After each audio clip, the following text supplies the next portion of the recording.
চৌঠা আগস্ট দিনটা শুধুই আর একটা জন্মদিন নয়, এটা সেই মানুষটার জন্মদিন যিনি আমাদের হাসতে শিখিয়েছেন, কাঁদতে শিখিয়েছেন আর গান দিয়ে জীবনের মানে বুঝিয়েছেন।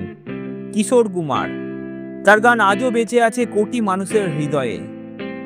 এবছর তার জন্মদিনে বাংলার এক উঠতি প্রতিভাবান শিল্পী একটি বিশেষ ট্রিবিউট পারফরমেন্স দিলেন, যার নাম রমেন হালদার।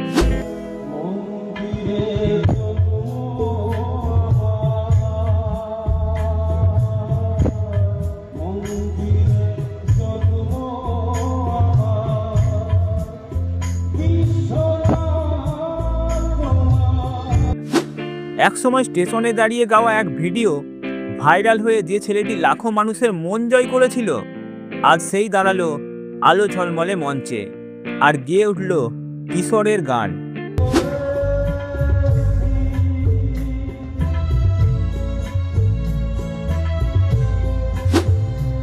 তার কণ্ঠে ছিল না কোনো কৃত্রিমতা, ছিল শুধু অনুভব, শ্রদ্ধা আর এক অদ্ভুত ভালোবাসা।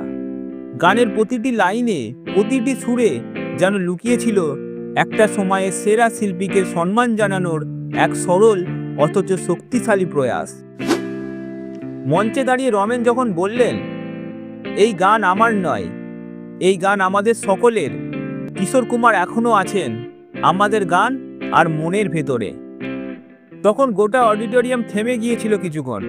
তারপর দর্শকরা দাঁড়িয়ে করতালি দিয়ে জানান দেয়, এই ছেলে শুধুই ভাইরাল নয়, সত্যিকারের একজন শিল্পী।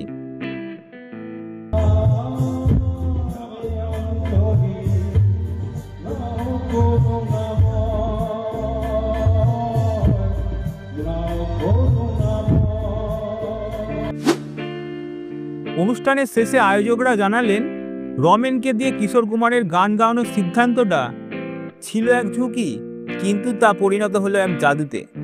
এই ঘটনা আমাদের আবারও মনে করিয়ে দেয়, প্রতিভা কোথা থেকে উঠে আসবে তা কেউ জানে না। একজন স্টেশন বয়ের গলা একদিন হয়ে উঠতে পারে এক মহান কিংবদন্তির শ্রদ্ধাঞ্জলি।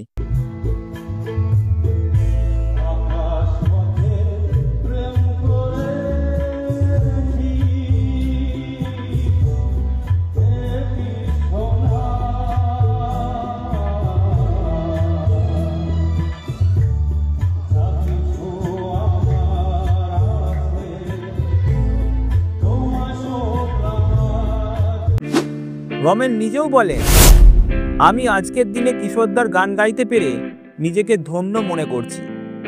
আমি কোনোদিন ভাবিনি এই জায়গায় পৌঁছাতে পারবো। এই ভালোবাসাই আমার সবচেয়ে বড় পুরস্কার।